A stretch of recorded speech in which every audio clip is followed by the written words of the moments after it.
we're going to talk New Orleans Saints football on the Ourlads Football Network. And anytime we've been talking Saints football here on the OFN today, we've had the luck of adding Ross Jackson, who is a big-time Saints expert, one of our top insiders for the Saints. Matter of fact, he is the insider for the Saints on this network. And Ross, it's good to have you back again.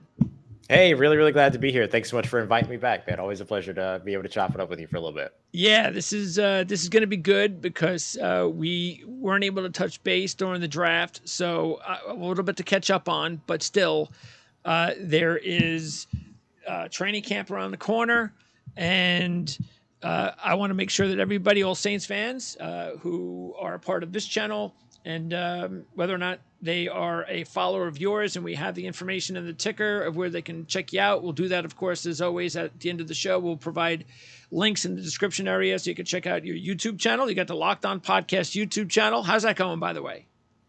Things are going great. Thanks so much for asking. Yeah, and how do you do that daily?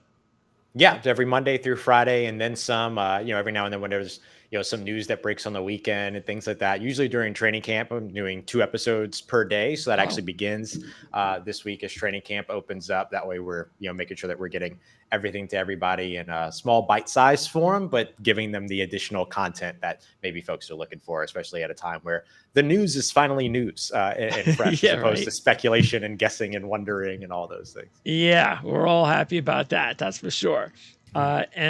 Also, we want to make sure, because if you go to Saints.Media.com, that's where you have all of your, is that pretty much, and anything that you put out there, your digital, as far as, because you're the senior writer of the Saints News Network, so Saints.Media.com is the place to go, besides, of course, the YouTube channel if they want to watch you. It would be Saints.Media. So Saints.Media would be the Saints.Media. Saints.Media, yeah. So Saints News Network is Sports Illustrated's Fan Nation site, which covers the New Orleans Saints. You can go to si.com/NFL/Saints or just Saints.media, because that's the easiest way to go. And then that'll get you to our Saints News Network site, where myself, John Hendricks, Kyle Mosley, Bob Rose, we do all these great, written content, written coverage, everything like that. So that's in addition to the Locked On Saints podcast, which is more video, audio centric on its own platforms. Perfect. We're going to, again, like I said, we're going to make sure that that's, I'm actually making that correction right now before I screw that up. Saints.media.com. Just Saints.media. What's that? Just Saints.media. No. Or Saints. Oh, there is no .com. Nope. That's awesome. Okay. I didn't realize that. That's probably what screwed me up. That's cool. Excellent. Anyway, like I said, it'll be done right. All good. Post when I edit the show properly. Because I go to your Twitter handle, and then when I click on even just a couple of different places, because you have a lot of nice connections, man, you can get lost as a Saints fan in a good way. You got all sorts of different locations, and whether it's Twitter or websites or so forth. So big way to follow the Saints. Just go to Ross's Twitter handle. You can find that, of course, in the ticker as well, and that'll lead you where you need to go. So let's talk Saints football. All right, let's do it. How's it going with Dennis Allen? Let's talk Dennis Allen first. Because he didn't have a good reputation as a head coach before, gets the job. So there was some scrutiny there, I'm sure. Didn't have a great season. It was okay, but in the division where it was, could have been better. How are the fans taking to Dennis Allen year 2? Yeah, I think everybody's just waiting for him to prove it. I mean, I genuinely think that that's where everybody is. I mean, the 7-10 season last year was definitely a bit of a letdown, but the 3 out of 4 wins toward the end of the season is something that at least gives you a little bit of a glimmer of hope as if you're a Saints fan looking into the 2023 crystal ball. And then I also think you have to take a look at everything that's changed around him. The New Orleans Saints went out and they got the quarterback that they wanted. That is a guy that Dennis Allen drafted back in 2014 when he was the head coach of the then Oakland Raiders and Derek Carr. They revamped their defense. They revamped their coaching staff. They started to revamp, some pieces along the offensive side of the football as well. And so I think at this point, a lot of Saints fans I've seen use the sort of moniker or the kind of I don't know, anecdote of, the Saints have everything that they need to be able to win. Now all they have to do is go out there and do it. And so it's a little bit of a prove it season for these guys. Dennis Allen, no longer dealing with a coaching staff that was built by Sean Payton as opposed to himself. He's built that coaching staff and he's rebuilt the roster sort of in a way that, you will have kind of his voice over on the offensive side now with Derek Carr as the signal caller. The offense now has a familiar quarterback, all those other things. So at this point, it's, a lot of, okay, all the changes have been made, all the adjustments have been made, kind of no excuses going into 2023. Okay. Well, one area within the organization where there hasn't been a change has been the general manager. Is Mickey Loomis the longest tenured general manager in the NFL? I think so. I believe he's the longest active tenured general manager. Yes. 21st year? Yeah. Okay. Fans, what do they think about Mickey Loomis, and what do you think about the job he's done recently? Yeah, I think he's done an outstanding job, and I think that fans are still very pleased with the idea that Mickey Loomis is their favorite team's general manager. I mean, this is a guy that pulls out all the stops to be competitive, isn't really interested in undergoing a rebuild, which is great because no fan base is interested in going through a rebuild either. And so with the way that and then I'll give an additional mention to Kai Harley, who's the guy that's kind of the cap guru or capologist, if you will, and the way that they've been able to maneuver the salary cap and figure things out year after year and be able to continuously add talent. They walk into this season right now with still nearly $14 million of salary cap available to them for additional veterans that they may look to add before the season, or if they're a contending team by the trade deadline, that opens up possibilities there as well if they feel that they're one piece away. And so I think that, these are guys that have done incredible jobs along with Jeff Ireland and what he does as the head of the college scouting program. I know his titles are much longer than that, but effectively, like that's kind of his deal. And so, the fact that they've drafted well in years, the fact that they've been able to, I think one of the biggest sort of flexes by Mickey Loomis recently was trading a guy like Sean Payton, who had no future with the franchise. There was no way he was ever going to be a part of the organization again. And they traded Sean Payton away and still got a first-round pick and a second-round pick out of it from the Denver Broncos. And I think it's a big-time get for the New Orleans Saints and for Mickey Loomis from a guy that was never going to be a part of their organization again. So, I mean, I think that's probably, one of the things that a lot of fans looked at and went, okay, that's the Mickey Loomis that they all know and love. Is there one position on the team, before we break down both sides going into camp, that the Saints have got to do a better job, that Mickey Loomis and Ireland, the organization, just haven't been able to get it right in the last few years? Not so much from the roster building perspective, but I would say that adding more veteran presence on the defensive line, considering the exodus that took place on the defensive line this offseason, is a top priority, as well as adding depth over on the offensive line. So I think those are two places where you should expect to see the Saints continue to address. They've already shown you on the offensive line that they're going to continue to do that by looking into guys like Trey Turner and everybody that they brought in here recently and everything. Yeah. And so I think they'll continue to tinker with that. That's what training camp is for. You'll shuffle 5 guys out, shuffle 5 new guys in, and start to build scouting reports on about all these players and everything. And so I think we'll continue to see all that. But I think that, and then developing, linebacker depth of the two biggest spaces where you'd like to see them continue to tinker over the course of the offseason. All right. I'm going to pop up the Saints depth chart here at our lads. And let's start on that offensive line. So pretty much looks like everybody's back. And it's just a matter of keeping everybody healthy. Ramczyk has been the stabilizing force of this line for some time now. But it just seems that there's been some inconsistencies overall. There's talent there. These guys have known each other for a while. And then Penning, of course, is the big that's the big key, isn't it? Is getting him going in year 2, making sure he's healthy. Is he healthy, first of all, and getting him going to being the guy that they thought of when they drafted him, because that's obviously going to be a really big deal for their line. Yeah, if we accept the notion that Trevor Penning was on his way and trending towards being the starting left tackle in 2022, which it did kind of seem that way, especially throughout the preseason and getting to see the way that he performed throughout camp, that would mean that the Saints never played their starting 5 offensive line for a single snap in 2022. So you'd love to see that change here in 2023 of Trevor Penning at left tackle, Andres Pete at left guard, Eric McCoy at center, Cesar Ruiz at right guard, and then Ryan Ramczyk at right tackle. To be able to get that unit of 5 out there is going to be step one. Step two is keeping that unit of 5 out there. And step three is knowing that you have reliable depth behind those guys, because this is the NFL. Your offensive linemen are not going to play 17 games together. It's just not going to happen. That doesn't happen in the NFL. There's too many micro hits to the head, jammed fingers, knees clashing, like all these other things that you have to deal with as an offensive lineman playing one of the toughest positions in football, or most physical positions in football. And so I think that ends up being the next piece as well. Yeah, you want to keep those guys healthy, but you also have to build the depth behind them so that you're okay if you have to go to, one guy or two guys in terms of replacement level players on that offensive line. One of the things that made the New Orleans Saints offensive line so special in 2017, 18, and 19 is the fact that they could perform down to 7 or 8 different offensive linemen. Yeah. In 2021, 2022, they were getting 6, 7, they were getting, 3 or 4 players deep in terms of their bench over the course of those past couple of seasons. So you'd like to see them stay healthy, but also be able to kind of bolster that depth a little bit so that they have reliable guys to go to at each position on the offensive line should they deal with injuries in 2023. Hurst, is he the veteran that they count on the most as far as we're talking bench?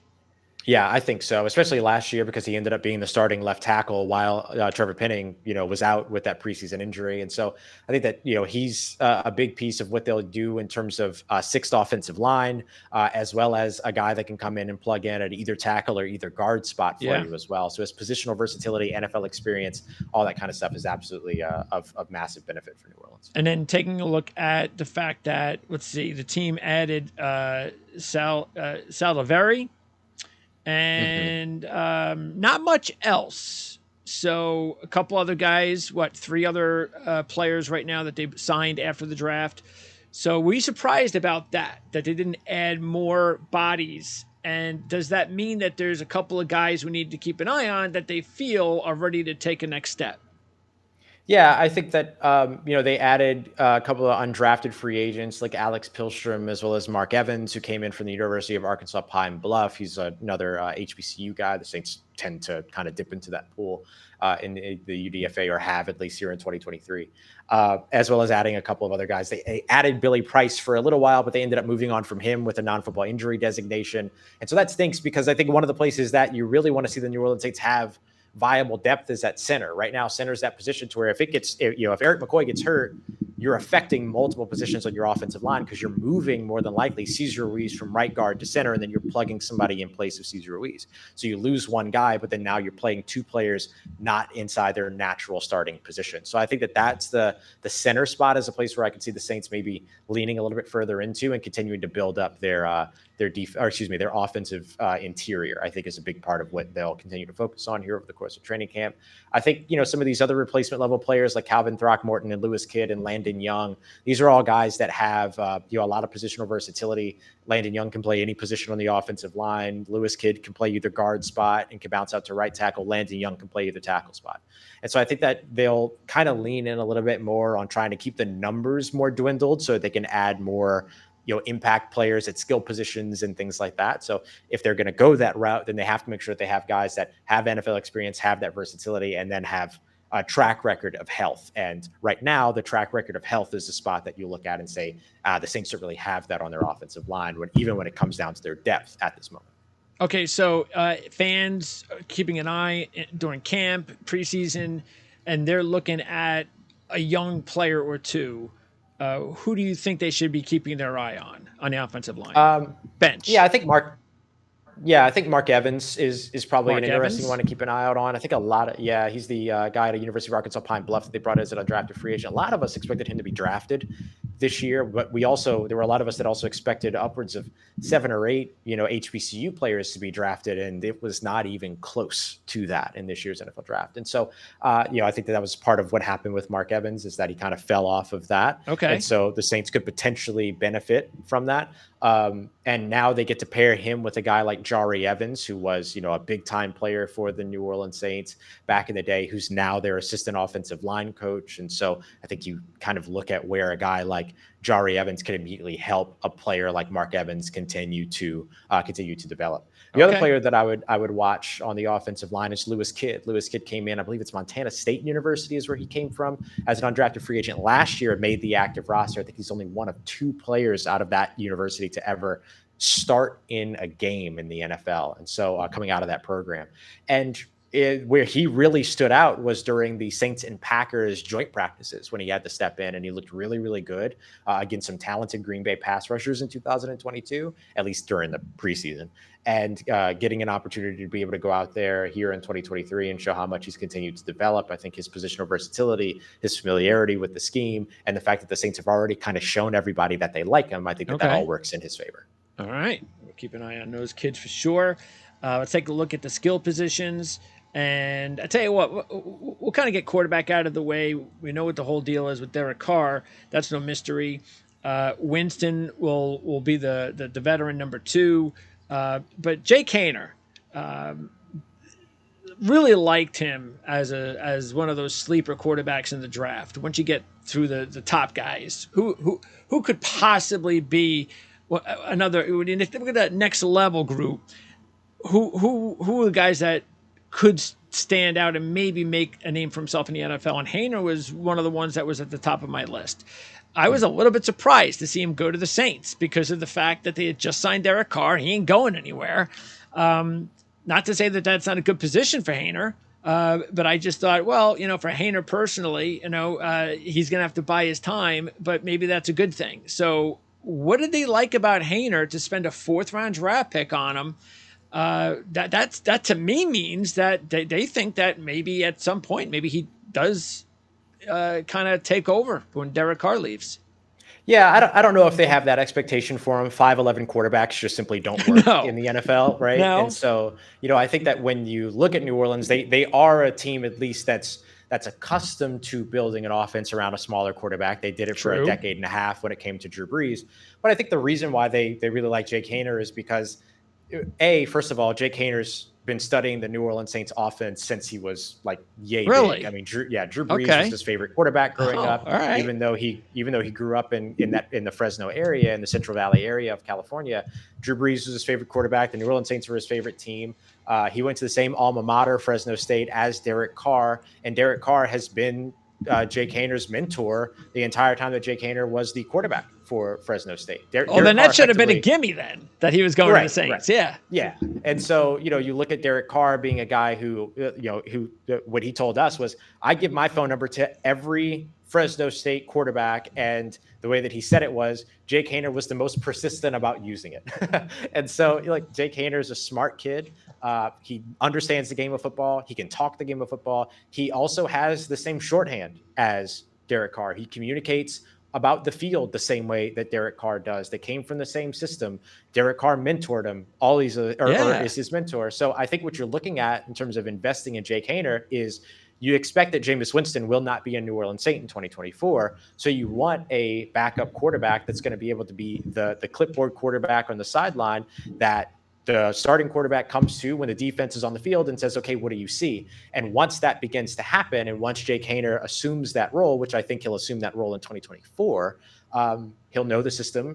He'll understand what it is that the New Orleans Saints are trying to do with their system. And he knows how to communicate in the shorthand that Derek Carr communicates in. And now he'll have a full year in the same system as Derek Carr, effectively on the same timeline, right? They both arrived at the same time. Yeah. And so I think that what that gives you is that it gives you, as the New Orleans Saints, another Mark Brunell, another, what was the guy? Luke McCown, another Chase Daniel, who helped make Drew Brees better.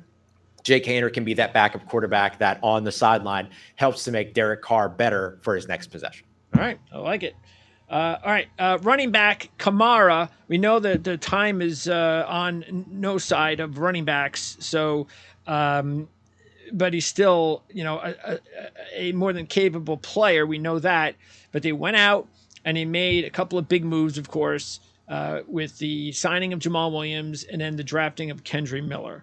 So, and also added Benjamin and then signed Merriweather after the draft. Merriweather's interesting because nobody really paid attention to UMass football.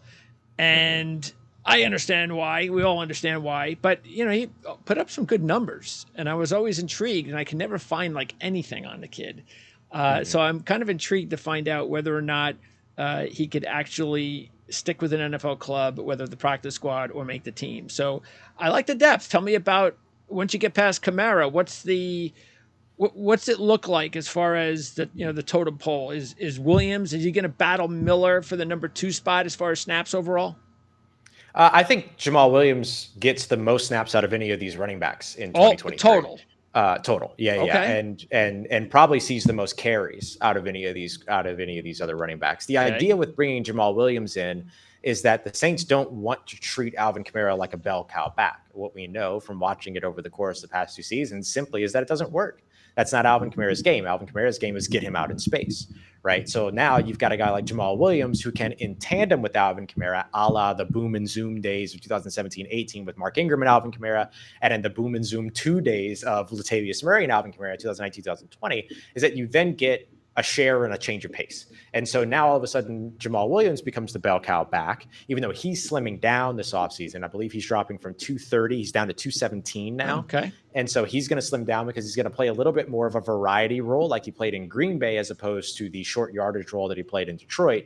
But that is akin to what the New Orleans Saints did with both Latavius Murray and Mark Ingram. So I think that Jamal Williams fits a little bit more of the bell cow back that you can run between the tackles with, but you can also get involved in the run game, or excuse me, the passing game, which gives you the opportunity of disguise. And then Alvin Kamara gets to be able to be the scat route tree and be able to be the guy that gets in the outside zones, that gets operated at space, that you try to eliminate one-on-one with one defender.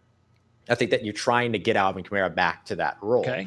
And then Kendre Miller, basically, I mean, he went into the NFL draft on draft day. He was 20 years old. So he's 8 years younger than both of these guys.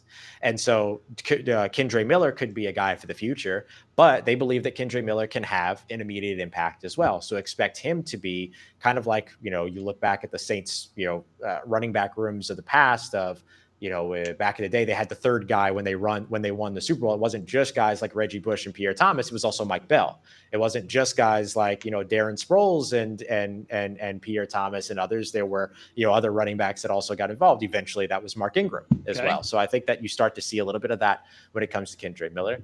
And of course, we can't talk about the running backs without mentioning the potential suspension that's on the way for Alvin Kamara that we all expect will happen and still be a multi-game suspension. He wasn't brought up on felony charges for the altercation in Las Vegas, whether it be the criminal case that existed in Vegas or the civil case that was here in New Orleans. But he did plead no contest to a charge that was dropped down to a misdemeanor, meaning that there's still something there for the NFL to investigate and potentially hand down a suspension on. And we expected that will still be a multi-game suspension. It might be a ceiling of 6 games as opposed to a floor of 6 games, which would have been the felony situation according to the code of conduct policy. And so you also now have to be ready for who can produce in place of Alvin Kamara, along with who can produce alongside Alvin Kamara for some number of games. And I think that Jamal Williams, Kendre Miller, and particularly Eno Benjamin Yeah. help you with that. Yeah. So do you really believe that will get done this year, the suspension? I think it. I mean, it certainly should. Yeah. Um, I mean, unless they drag their feet like they did with the Ezekiel Elliott investigation, which took an entire year for them to get done. And I understand, like the NFL's got bigger fish to fry right now. The Washington Commanders are being sold. Dan Snyder's paying up $60 million, and they have all these gambling suspensions and everything like that. So I understand that there's other stuff going on. But you've got video evidence. This happened during an NFL sanctioned event. He played in the Pro Bowl and then they arrested him, like all these other things. Like, I don't think you need to do much here. You just kind of have to Just do bring it. together the committee, look at the thing and get it done. Allow Alvin Kamara and his team to appeal it, potentially drop some of those games and then get this over with. So I think it's in the NFL's best interest to get it over with. And if it drags beyond this year, it kind of becomes pointless after a moment. So if it doesn't happen this year, I don't know if it ever will. Yeah. Okay. So definitely 4 backs though. We're going to see four make the team. And how do they handle the fullback situation? Yeah, I think a fullback would also make the team. So if Alvin Kamara doesn't get suspended, then I could see three running backs make the team. If Alvin Kamara does get suspended, he won't count against the 53-man roster. So that's where I would slot in Benjamin for right now.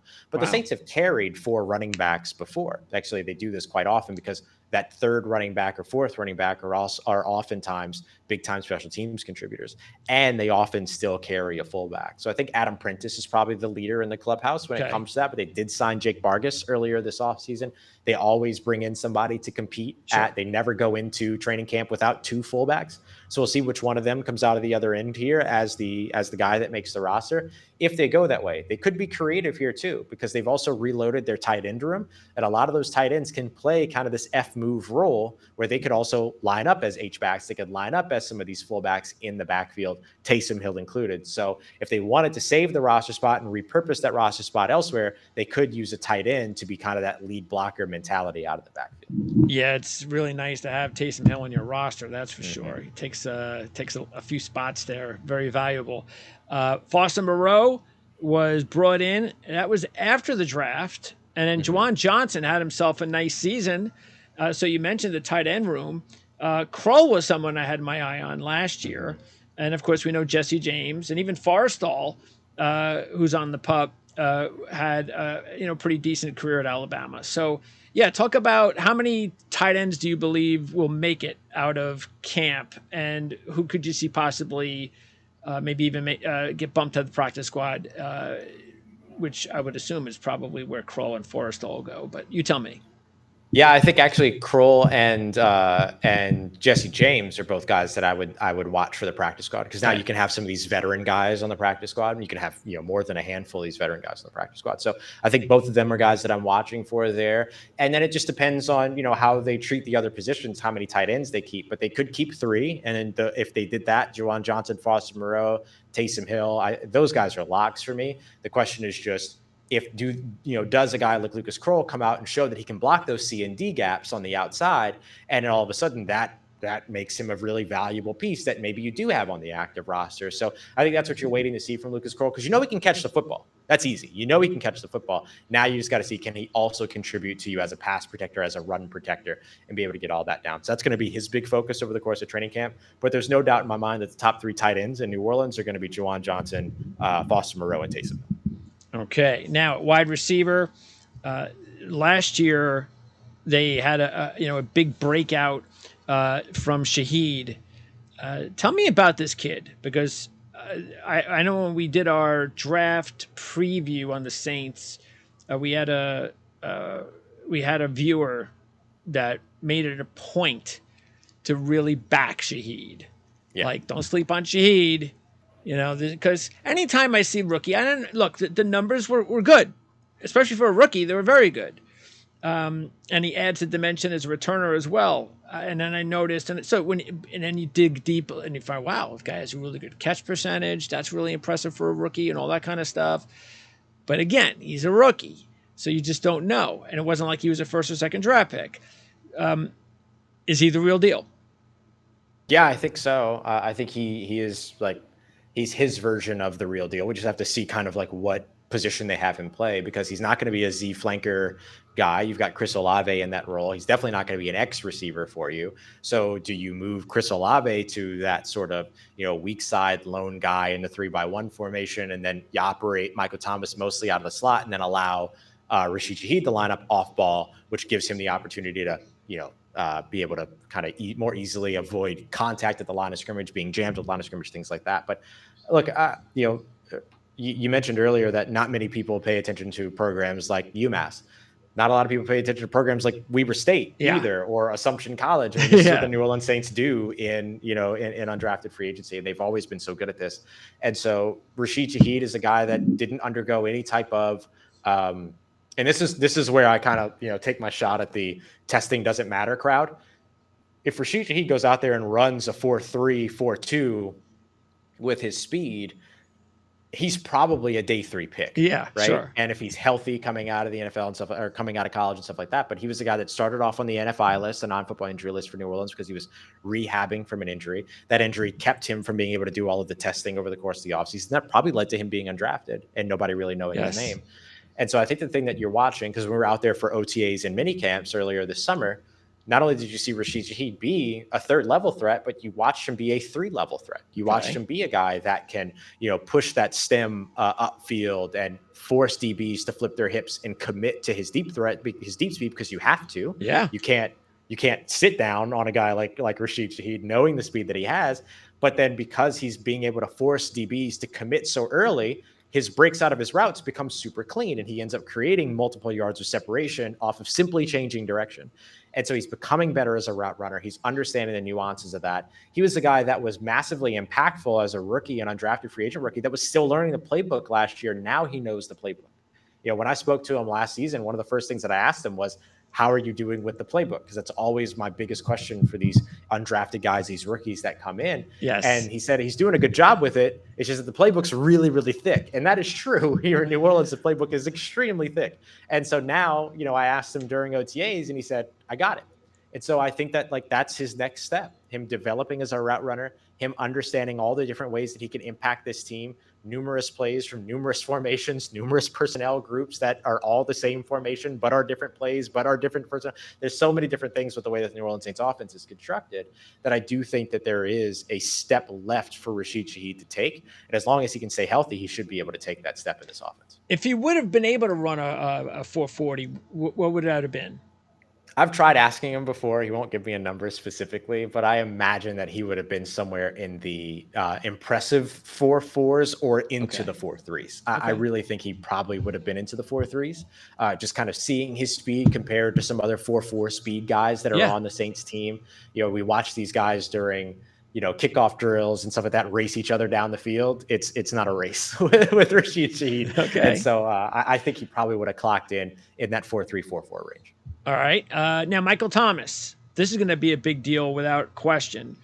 Still Mm-hmm. 30 years old, so it's not like he's, a year or two. There are guys out there, 33, 34, still trying to hang on. Helpful that he's not a running back for sure. Yeah, definitely. But he's only played in 10 games for what, the last 3 years, I 3 believe. years. Mm-hmm. That's a lot of inactivity, and we understand why.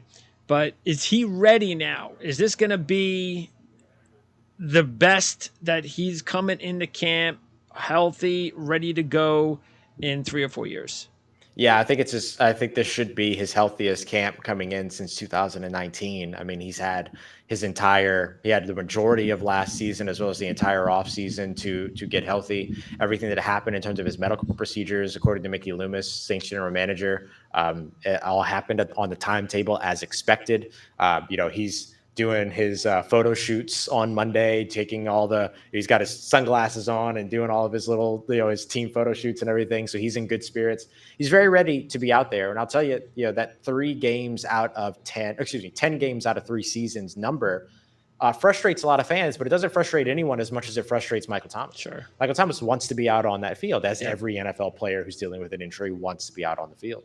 And so I think that when he took a contract like he did this year, to where he reduced his base salary and then built his contract through incentives effectively, to where it could go from $6.28 million up to 15, that ends up putting him in a situation to where he is equally vested in staying on the field because Yeah. there's playing time incentives that are involved. He's equally invested in producing because there's production incentives that are built into that. He's equally, invested in team success. There's team success incentives that are built in.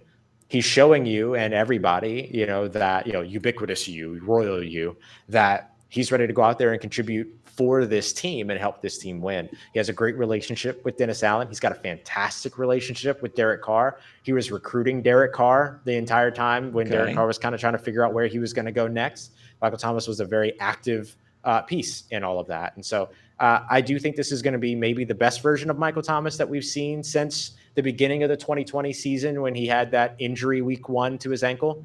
But how long can he stay out on the field is going to be the big question. And I think for Michael Thomas, he wants to prove just as much as anybody else wants him to prove that he can be out there for, he wants to be out there for 17 games. But Sure. if you get 10 games out of him, you're probably in a really good place if you're the New Orleans Saints. Well, that's going to be watching him at camp and making sure that you don't hear anything about injuries is going to be extremely important. But let's say he's injury free and then he goes into the season.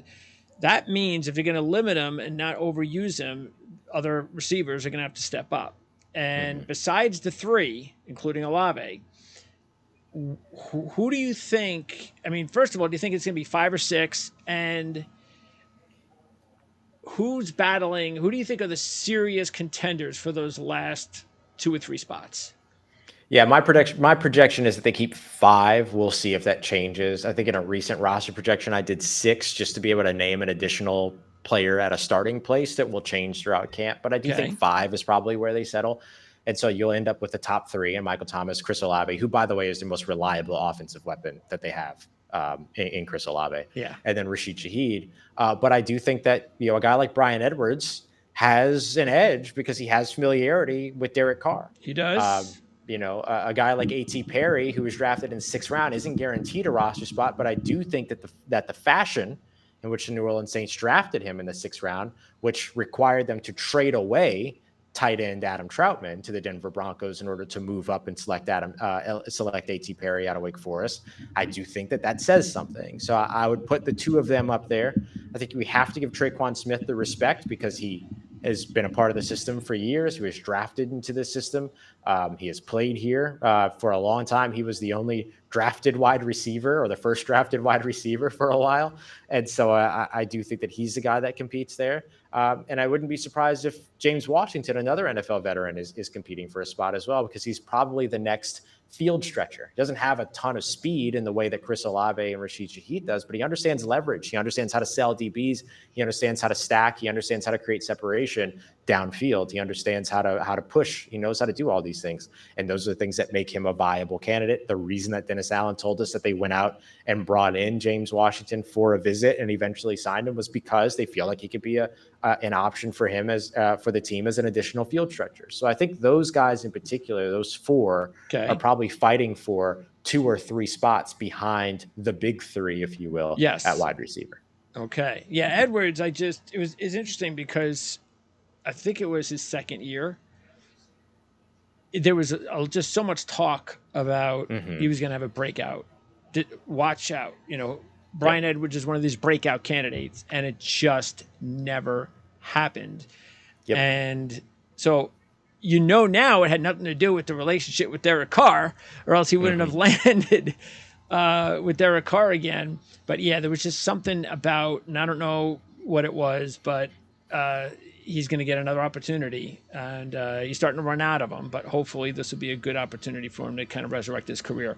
All right, and then let's switch on over to the defensive side of the ball, and we look at some of the changes that were made, especially the 2 guys that were signed in the interior, Shepard and Saunders. So I did expect, because those guys are good, solid players, but they're not necessarily guys that you're going to look at and be starters, that they were going to definitely look for an interior guy in the draft. And so when Breezy's name was called, that was no big surprise. So do you think Breezy's got an opportunity to start right away? Yeah, I think he and Nathan Shepard, as well as Colin Saunders and Malcolm Roach, they're all going to see a considerable amount of playing time on the defensive interior. And being a starter in the New Orleans Saints defensive line is a little complicated. 'Cause kind of everyone's a starter. Your only real starter is Cam Jordan. Other than that, everything's matchup based. What's the offense that you're going up against? What's their strength? What's their offensive line like? Okay. What's their scheme like? How do they attack? Where do they attack? All these other things, and that's going to dictate who's out there for the first down, which might not be who's out there for the second first down or the first third down or the Yeah. 20th third down and things like that. And so there's a lot of different, moving pieces to all of that. But I do think that Brzee is somebody that comes in and is going to have a real opportunity ahead of him to be the impact player that everyone expected to be when he was the #1 recruit in the country, showing up at Clemson, which was a bit derailed his career there because of injuries, because of at-home family stuff. The death of his 15-year-old sister, of course, Yeah. is such a big piece of his heart as he comes here to New Orleans as a team that wants to help him move forward and upward, not only as a football player but also in his life. And so I do think that the culture side of it, as well as the playing side of it, the new defensive line coach in the building, and Todd Grantham, who's formerly the defensive coordinator of the Florida Gators, who's also a defensive analyst most recently with the Alabama Crimson Tide. But this is a guy that wants to create a very attacking defensive line, and Brian Brzee 100% has that mentality, along with guys like Nathan Shepard, Malcolm Roach, and Colin Saunders as well.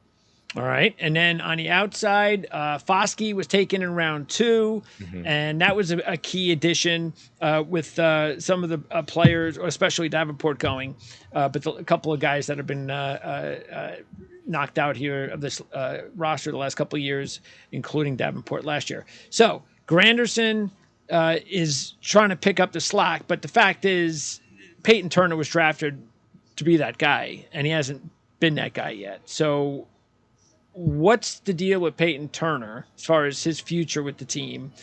And I just can't, I guess, understate how big of a camp this is for him in a preseason to kind of get his career going. And should we really look at that as maybe a really good kind of camp battle between those three, especially maybe Foskey and Turner? I think really the camp battle is between Granderson and Foskey. Okay. When it comes to Turner, you're looking at camp as an opportunity for him to solidify himself. We saw a lot of flashes during last year's camp, but did not see a lot of consistent play. And when I asked Peyton Turner, how would you describe your camp so far? You've had so many flashes. He said it would be that word. I've been flashy, but I haven't been consistent. So he's very self-aware. He understands what it is. And so when we spoke with Jeff Ireland during the Senior Bowl, one of the things that he highlighted about Peyton Turner is that they need him to stay healthy, they need him to stay in shape, and then he'll find his way out onto the field. Because when he's on the field, he has impact. I mean, we've seen multi-sack games from him. We saw a pretty good game from him last year. He was the guy that saved the game effectively, or won the game, sealed the game in Week 1 after that incredible comeback that the Saints had. I think it was the largest fourth quarter comeback in franchise history, and he sealed that with a blocked field goal. All these other things. Peyton Turner is exactly the kind of defensive end that the New Orleans Saints defensive system and Dennis Allen love. He's long. He is, he's got, big wingspans. He's got a great get off. He's got all these other things, but he just hasn't been able to stay on the field. He's been dealing with injury. He's been out of shape, things like that. And those are things that he's going to have to, and, those are things that he's going to have to kind of, get over. It's a hurdle he's going to have to leap, let me say it that way, here in 2023. Carl Granderson, though, effectively ran Marcus Davenport out of town. If you look at the end of the 2022 season, the last 3 games when Davenport was kind of the guy opposite Cam Jordan, Granderson took the starts, took the majority of snaps opposite Cam Jordan. So I think that Carl Granderson, if he's able to pick up from where he left off last year, where he had, I think it was 4 sacks in the last 5 games or something like that. But he was also the Saints' best run defender outside of Cam Jordan on the defensive line, and he's somebody that's pretty disruptive as a pass rusher as well, beyond just the sacks, but getting the pressures and hits. So I think right now I would consider Carl Granderson the front runner outside of Cam Jordan to be the guy opposite Cam. Foskey's really interesting, but right now they want to see how many different new positions he can learn. They don't want him to just be, a hand in the ground pass rusher. They want to be, a stand-up pass rusher. They want him to be able to put his hand in the ground. They want him to be able to be a 4-eye, 5-tech type of guy that can make plays in the run game. So they want to see all that from him as well. They love his lateral mobility and how that could potentially aid them against mobile quarterbacks, especially now with Bryce Young in the division with the Carolina Panthers. So I think that that's really kind of what you're looking at. But Carl Granderson to me is, at least right now, the guy opposite Cam Jordan. But guys like Peyton Turner, Isaiah Foskey, and I don't want to leave Tano passing you out of the conversation either, because he has done excellent things for New Orleans, especially on the contracts that he's been given. That those guys are going to continue to rotate, and we're going to see this New Orleans Saints defensive line be the hockey team that it's always been, where you're going to see 4 guys run off and 3 guys run on, or 3 guys run off and 5 guys run on. Like they'll continue to be a heavily rotated unit for sure in 2023. Yeah, that is going to be interesting to keep an eye on, because, like you said, the talent's there. It's just, especially if the depth is going to really pick it up and make it like it was in the old days, then that's when you turn to rookies and maybe more importantly, getting, like you said, Peyton Turner healthy and ready to play whenever it's possible, because he didn't, like you said, he just didn't play much. Okay. Yeah. And when he was on the field, he was impactful. So they love him. They just want to see him on the field more. Sounds like, as a Jet fan, sounds like Mekhi Becton. There you go. Okay. Linebacker situation. Demario Davis, speaking of the Jets, really took off ever since he became a Saint. So they still have that going. But they're pretty much set there with those 3. And then it's just a matter of who else is going to make the team as far as the backups. Yeah, it's interesting. I think that there's the definition of those 3 changes depending upon the situation. And so I think you're looking at Demario Davis and Pete Werner as your sort of your nickel linebackers. Those are the guys that can cover, that can rush the passer, that can defend the run, that can do everything with a lighter defense. If you add a third linebacker on the field, I think it's Zach Bond for Yeah. right now is the guy that steps into that role as being that strong side linebacker that can play the more on ball role, meaning that his focus is stopping the run and rushing the passer, not necessarily dropping into coverage. When he first arrived here in New Orleans after he was drafted, they tried really hard to kind of convert him to an off ball linebacker. They saw some of that coverage work at the Senior Bowl with him that they really, really liked, but it hasn't translated to the next level. So now what you're looking at for the next coverage guy on the roster is probably the 5th-round pick from last year who didn't get to see the field as a rookie because he went on to preseason injured reserve, therefore ending his season before it could begin, is App State linebacker DeMarco Jackson. So then the conversation of those three kind of transitions a little bit when you talk about who's the depth piece behind Pete Werner and Demario Davis. That might end up being DeMarco Jackson. Played a little bit more of an on-ball role at App State, but has shown what he could do a little bit more in coverage, has been working as the Mike linebacker. So he's had the green dot and the communication headset all throughout OTAs and mini camps. So they're kind of prepping him to be, at least for right now, the guy that would maybe step in if Demario Davis's helmet comes off or Pete Werner needs to run off the field and tie his shoe because I don't want to put any bad juju out there. But if they need to miss a play, DeMarco Jackson's probably the guy that steps into that role as long as he can stay healthy, but needs to continue to develop as a coverage guy. Shuffles his feet a little bit too much. You don't want that extra movement in the middle of the field. But if he can get past that over the course of training camp, then he kind of becomes a 3B to Zach Bond's 3A, just depending upon how you're discussing what the necessities are. What's to like about Bond's game? Like if he actually gets it, what is it that they're hoping to maximize out of his ability? I think you're looking to maximize his ability as a pass rusher, but can you at the NFL level with such a light frame? That's always been the question about him. You know, I think a lot of people projected him as a 1st-round pick in his draft. He ended up being a 3rd-round pick to the New Orleans Saints, which is right around where I thought he would land, was in the 3rd round, because you can't really rely on a guy like Zach Bond to truly be a consistent pass rusher for you at his frame and at his size in the NFL. You're only going to have one Hassan Reddick. You know what I mean? Sure. And sometimes you have to wait for that guy to land in the right system before it actually all pans out. And you can, and that's what we saw last year with the Philadelphia Eagles. And so I think that what you're trying to maximize with Zach Bond is his ability to be a pass rusher, but he's got to be able to win with speed, which has not really been a part of the New Orleans Saints pass rushing attack for a long time. They have been more about speed to power conversion and power rushers. That's why all of their defensive ends are 6'4", 6'5", 6'6", 6'12". None of them are 6'1", 6'2", 6'3". And so I think a guy like Zach Bond benefits now from Caden Ellis, who is now an Atlanta Falcon, who produced, I think it was 6.5, 7 sacks last year with the New Orleans Saints, rushing from the 2nd level as a supplementary pass rusher. Now, all of a sudden, that role is carved out for a guy like Zach Bond. That's where you're going to try to maximize him in 2023. And let's wrap it up with the secondary.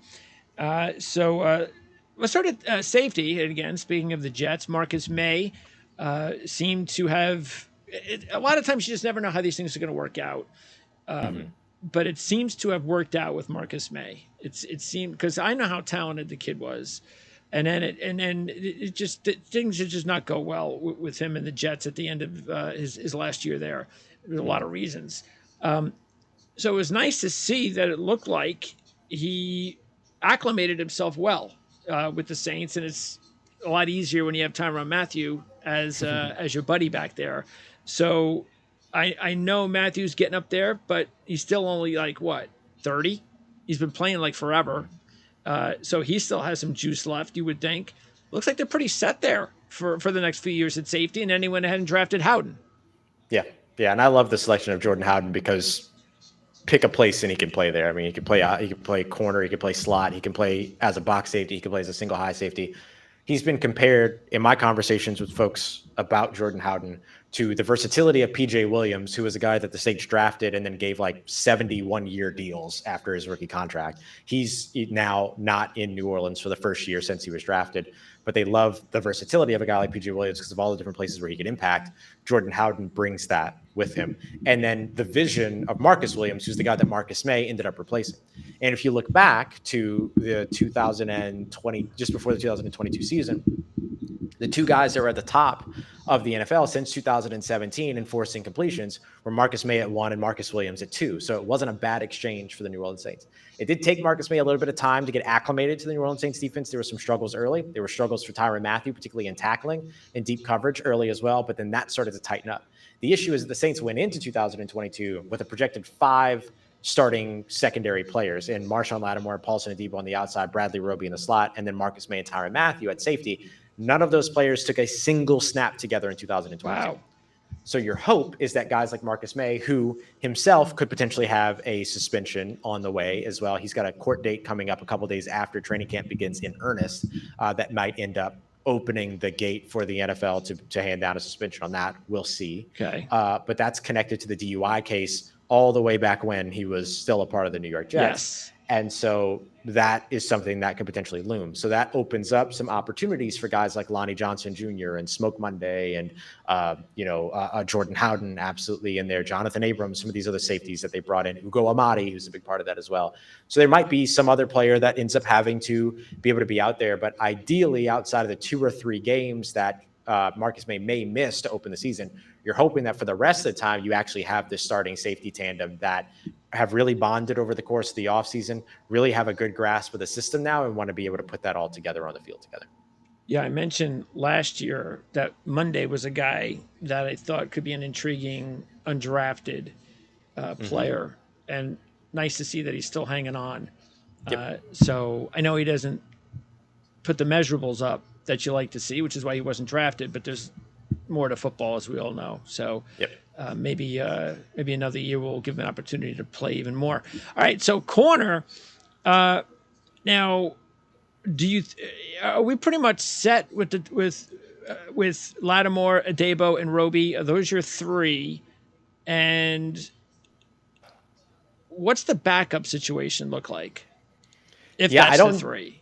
I don't think that the 3 is set just yet. Because Okay. the biggest camp battle for the New Orleans Saints on either side of the ball is cornerback 2 opposite Marshawn Lattimore. Because Alontae Taylor, who the Saints drafted in the second round last year, was phenomenal last year. Really? Numbers in terms of completion percentage allowed, in terms of forced to completion percentage forced, in terms of passer rating against. He was remarkable last year in the games that he had the opportunity to play in. And he wasn't playing against scrubs. He was lining up against Devontae Adams and DeAndre Hopkins, who they'll now open the season against, and others. And so there is going to be a legitimate camp battle at cornerback 2 between Paulson Adebo and Alontae Taylor.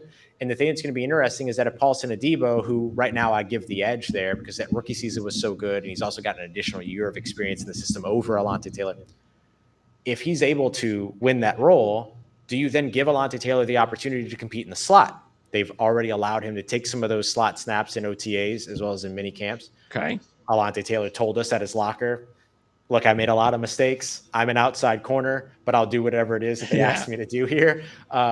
And so we'll see if he'll continue to, get some opportunities in the slot and maybe compete with Bradley Roby to take that spot. I mean, you want to have your best 11 players out on the field one way or another on defense. And that could be a way that the Saints go about that. The other thing to watch is that if Alontae Taylor doesn't win the CB2 spot, or whatever happens at the CB2 spot happens, and Alontae Taylor doesn't end up starting in the slot, which I still think is a long shot. He played like 44 slot snaps in his career at Tennessee and played a handful or so last year because he was motioned into those situations, not because he was deployed in those situations. Okay. So I don't see it working out over the course of, 6 weeks? Yeah. All of a sudden he learns a new position. But it could be conceivable, and the Saints have done this in the past before, to where you actually rotate your starting second cornerback depending upon the matchup. Maybe if you have a speedier, shiftier guy, that's the team's number 2, wide receiver 2, then that's where you end up sending Alontae Taylor out to match up. But if you need the more physical, bigger bodied matchup, then you go with a guy like Paulson Adebo. So I could actually see both of those guys getting considerable playing time throughout 2023, just depending upon what type of matchup is presented by the opponent. And what do you think is the last couple of spots that are going to be, the competition in that secondary? Who's trying to hang on for that last spot or 2? Yeah, I think Isaac Yiadom is the guy to watch. He has performed extremely well, throughout mini camps and OTAs and things like that at corner, but he's also a special teams ace for them. He was their most successful gunner opposite safety JT Gray last year. So I think he's pretty close to a lock at that spot because of his special teams contribution. But we've also seen him play really well at corner over the course of OTAs and mini camps. That's just OTAs and mini camps, however. Yeah. And then another guy that we've seen some good performance for as a new addition is Troy Pride Jr., who's formerly been of, a couple of different teams. Most recently, I believe the Carolina Panthers. And so, he had a couple of really nice plays over the course of OTAs and minicamp. So he's another one to watch over the course of training camp to see if maybe he's able to do that. And then, of course, Bradley Roby might be your shoe-in starter at the slot, depending upon what happens with Alontae Taylor. Okay. Special teams. So punter situation is set. I mean, are both kicking jobs set? I wouldn't call them set yet. I think it's likely that they will be the guys that started last year: Will Lutz at kicker, Blake Gillikin at punter. But there's competition here in camp, and the New Orleans Saints are not going to take that lightly. Will Lutz finished last year amongst qualifying kickers in the NFL with the second lowest field goal percentage, is 74.1%, I believe, just barely above Aldrick Rosas. And so, they brought in Blake Grupe as an undrafted free agent from Notre Dame. He's the guy that ends up coming in and has looked really good so far. And so, if nothing else, that competition ends up improving Will Lutz. I think there's a large gap between Will Lutz and Blake Grupe. But if Blake Grupe continues to perform well, then that means that Will Lutz has to perform well too, which could be good for his development and getting right after that core surgery that he had a couple of years ago. That's clearly still been impacting him, hopefully up until this year. And so it's something to watch.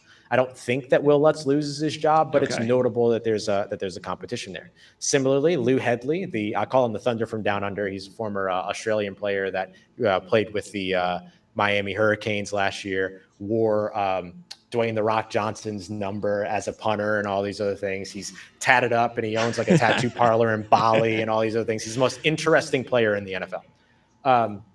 And he's coming in as a punter with a big leg who didn't get an opportunity to really show it during mini camps and OTAs because the Saints had to continuously move indoors. In their indoor facility, the roof is too low. So you don't really get to see much what the punters get to or can do in terms of hang time and stuff like that.